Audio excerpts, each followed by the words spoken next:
خسارے کا شکار قومی ایئر لائن پی آئی اے کو غیر ملکی جعلساز چونا لگا گیا۔ Subscribe to our channel by clicking the subscribe button. Click the bell button and enjoy the latest uploads from our channel. Karachi Turkmenistan کی فضائی حدود میں اوور فلائنگ کا بل سرکار کی بجائے جعلساز کو دے ڈالا۔ نااہلیوں کی داستانیں بھی کم نہ ہو سکیں، 3 سال میں 10.5 کروڑ روپے سے زائد کا کھانا ضائع کیا گیا۔ تفصیلات کے مطابق قومی فضائی کمپنی کو جھٹکے پر جھٹکا لگ رہا ہے۔ غیر ملکی جعلساز پی آئی اے کے $65,000 لے اڑا۔ ترکمانستان کی فضائی حدود میں پی آئی اے کی پروازوں کی اوور فلائنگ کا بل جعلساز کو کر دیا گیا۔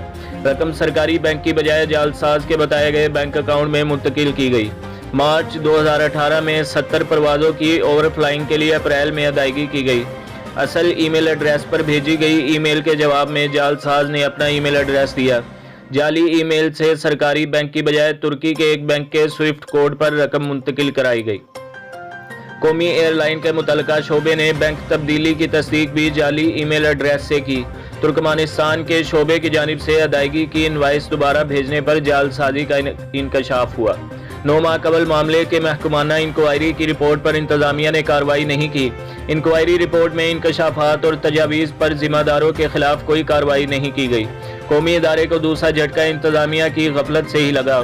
پی آئی اے فلائٹ چکن کی آڈٹ رپورٹ نے بھانڈا پھوڑ دیا۔ 3 سالوں میں 10 کروڑ 65 لاکھ روپے کا کھانا ضائع کر دیا گیا۔ 2013 سے 2015 کے دوران 55,58,284 مسافروں نے سفر کیا۔ 60,72,839 مسافروں کے لیے کھانے کا انتظام کیا گیا۔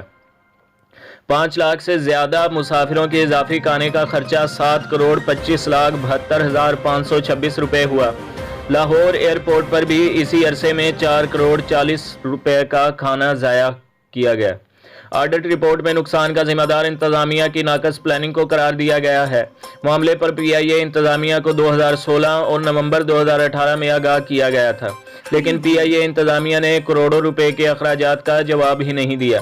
تو دوستو اور بھائیو، ہمارے چینل کو سبسکرائب کیجئے، ویڈیو کو لائک کیجئے اور بیل کے آئیکن کو بھی دبا دیجئے تاکہ ہر آنے والی جو ویڈیو ہے وہ آپ کو سب سے پہلے ملتی رہے۔